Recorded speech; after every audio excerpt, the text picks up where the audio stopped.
I'm really frustrated. This is the second goal of the game. This is when the game turned. It was a 2-1 lead, and in the defensive zone, I know that ends up being a penalty that creates the bench minor that creates the ultimate game winning goal, which stinks too. But I want to show something, and here's my frustration.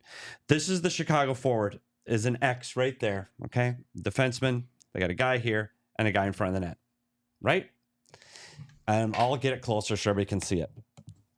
This is Victor Soderstrom. This is Clayton Keller.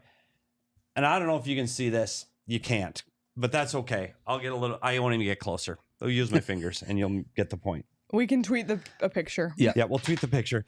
As the Chicago Blackhawk player goes up the ice this way, Victor Soderstrom is on his back, meaning he's going to climb with him, stay with him man on man, climbs up to the blue line like this. Because that's the system. That's the Coyote system. Man on man. They're staying with him. He's pursuing the puck and he's chasing him.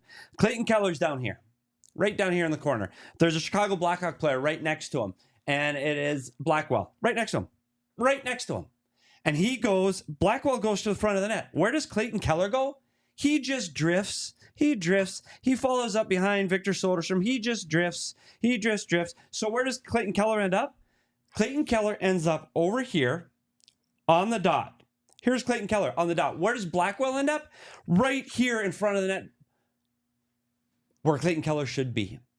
So if you're going to play man-on-man, and you're going to play man-on-man where your defenseman climbs all the way to the blue line, that means your forward has to go back and protect the front of that. Has to. That's his job. Has to do it. If you're going to play this system, has to do it. But if your forwards can't do that, if your forwards are Clayton Keller, Nick Schmaltz, and offensive players like Logan Cooley and Matthias Michelli that want to get up in the ice, then your defenseman has to stop climbing in the zone, and he's got to fold back underneath to protect the front of the net. This team gives up so many goals in this area of the ice in front of the net with a forward defending in front of the net. They either have to change the system or they have to beat this system into the heads of these offensive forwards to get back to the front of the net, because this game changed on that goal because they didn't protect the front of the net, and Clayton Keller drifts into the middle of nowhere. This team has to defend better in this area of the ice. They cannot climb along with forwards into the zone. And that's my PD's Puck Talk live. This team's got to defend better, period. Can you do me a favor? Take that marker and just drop it like this. Like a mic drop situation? Perfectly it's said. so frustrating. It is. I also do just want to say something that we pointed out on the trade deadline show. $6.5 million. That's a $6.5 million defense. Yeah. Okay. Great point, Leah. They're outmanned on the back end. They are. They're outmanned on the back end. You've got young players that are learning in the back end. It is. You know what?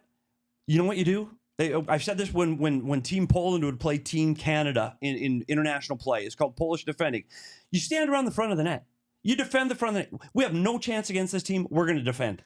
So if you're this team that can't pay for a $30 million defensive core, and you have a $6 million defensive core, you defend the front of the net.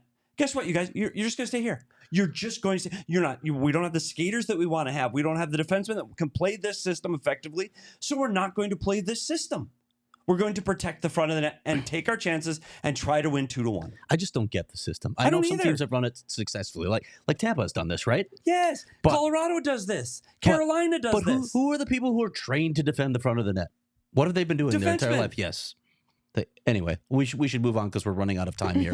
We're going to keep it snappy today. But you're right. If you're going to play this system, then you got to teach your forwards how to defend the front of the net better. And that every one of those teams that I mentioned that defends like this has a $20+ million defensive payroll, and they have forwards that defend. And it has become ingrained into their system, and that's how we play. The Carolina Hurricanes defend. Like, they defend hard. Their forwards defend hard. They're not cheating for those offensive opportunities. They protect the front of the net first. Vegas Golden Knights, go watch them play. I challenge somebody to watch the Vegas Golden Knights and see where their defensemen are during the game for the Vegas Golden Knights. One of the favorites to win the Stanley Cup, their defensemen are in front of their net.